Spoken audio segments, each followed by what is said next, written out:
Bonjour à toutes et à tous, c'est votre humble serviteur Antoine Bacholo PM Premium. J'espère que vous allez bien.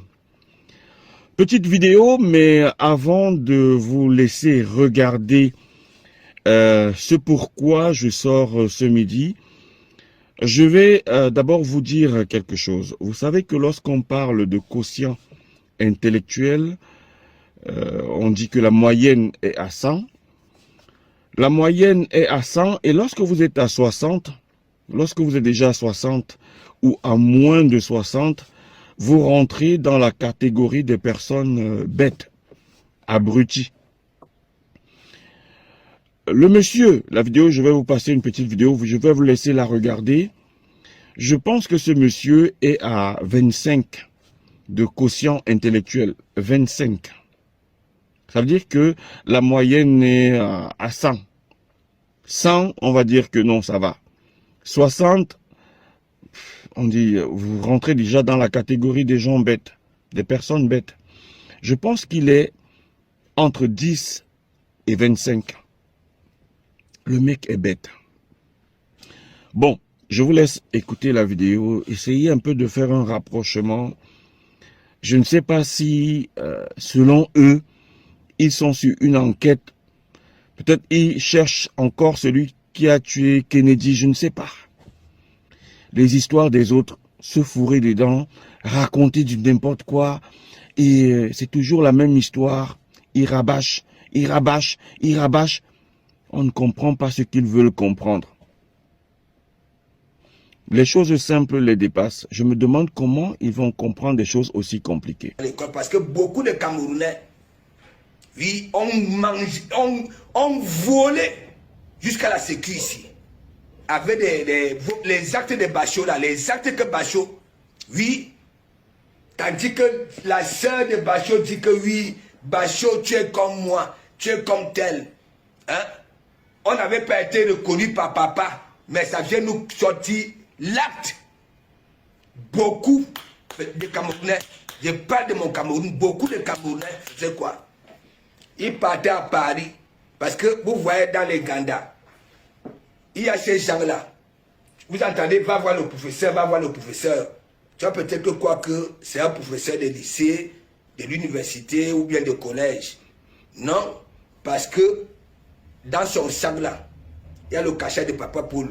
Il y a le cachet de tous les papas Mbargangere. Ça veut dire, même si tu veux quoi, les cachets, voilà, des...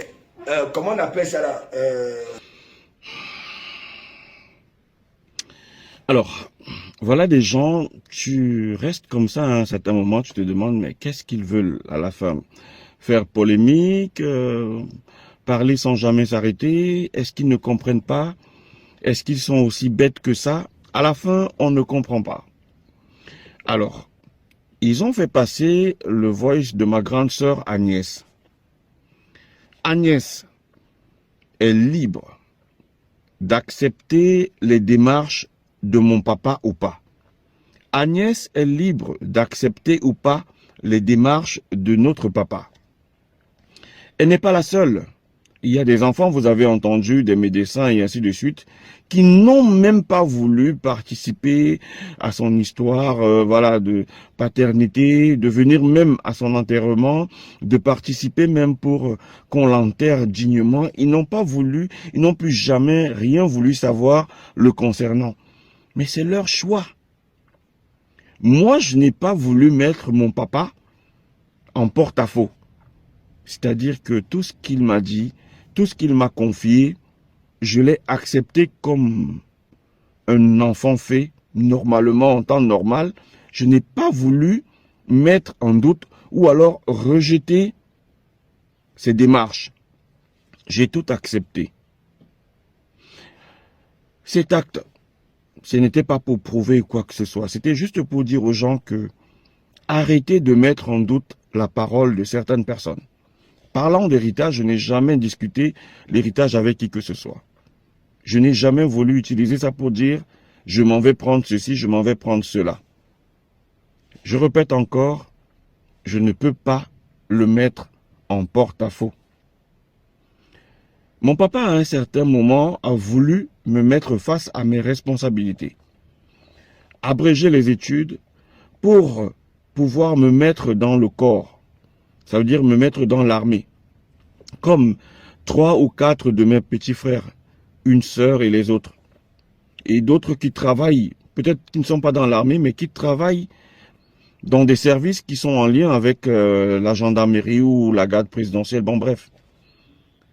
Mais moi, ça n'a pas été le cas. Et on dit souvent que tout ce que Dieu fait est bon. Qui sait, peut-être en acceptant entrer dans l'armée, peut-être je serais déjà tombé au front, que ce soit avec Boko Haram ou bien au Nozo, on ne sait jamais. Donc tout ce que Dieu fait est bon. Ça n'a pas marché parce que le feu colonel Douala Massango n'avait pas voulu prendre en considération ce qu'il lui avait demandé. Mais par contre, avec les autres, ça a marché. Ils sont dans l'armée aujourd'hui. Donc je ne comprends pas lorsque des gens comme ça viennent mettre un voice et se basent sur ça pour dire du n'importe quoi. Agnès n'a pas accepté.